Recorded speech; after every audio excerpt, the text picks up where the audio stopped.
पति पत्नी अपने वैवाहिक जीवन को सफल बनाना चाहते हैं, तो चलिए आज जानते हैं कि राम सीता के वैवाहिक जीवन से क्या सीख मिलती है। हर परिस्थिति में साथ रहना। जब भगवान राम को वनवास सुनाया गया तो माता सीता भी उनके साथ महल छोड़कर जंगल में रहने के लिए तैयार हो गई। भगवान राम ने माता सीता से महल में ही रहने का आग्रह किया, लेकिन माता सीता ने राम जी के वनवास जाने का निर्णय ही किया और उनके साथ वनवास गई। इस तरह से भगवान राम और माता के वैवाहिक जीवन में हमें सीख लेनी चाहिए कि परिस्थितियां चाहे जो भी हों, पति पत्नी को हमेशा हर परिस्थिति में एक दूसरे का साथ निभाना चाहिए। त्याग की भावना।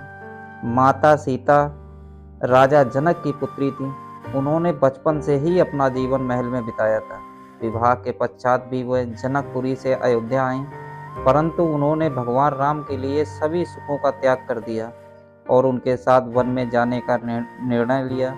ऐसे में किसी भी रिश्ते को मजबूत बनाए रखने के लिए जरूरत पड़ने पर पति पत्नी को कुछ चीज़ों का त्याग करने की भावना होना अति आवश्यक होता है। निस्वार्थ भाव से प्रेम। प्रभु श्री राम और माता सीता ने हमेशा एक दूसरे से निस्वार्थ भाव से प्रेम किया, इसलिए हर परिस्थिति में एक दूसरे के साथ रहे और उनका रिश्ता मजबूत रहा। इस तरह से भगवान राम जी माता सीता के वैवाहिक से हमें सीख मिलती है कि हमेशा निस्वार्थ भाव से प्रेम करना चाहिए।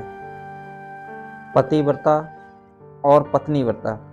माता सीता और प्रभु राम ने जीवन भर पतिव्रता और पत्नीव्रता होने का धर्म निभाया। रावण द्वारा हरण के बाद भी माता सीता ने अपनी इज्जत पर आंच न आने दी और अंत तक रावण के सामने नहीं झुकी। भगवान राम से दूर रहने के बाद भी सीता जी ने अपने पत्नी धर्म पर आंच न आने दी। वहीं श्री राम ने भी पत्नी की अनुपस्थिति में अश्वमेध यज्ञ के दौरान उनकी सोने की प्रतिमा बनवाकर उसे साथ बैठाया।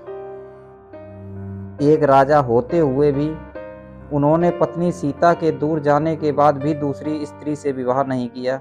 दोनों के बीच दूरियों के बाद भी माता सीता और श्री राम का एक दूसरे के लिए प्रेम कम नहीं हुआ।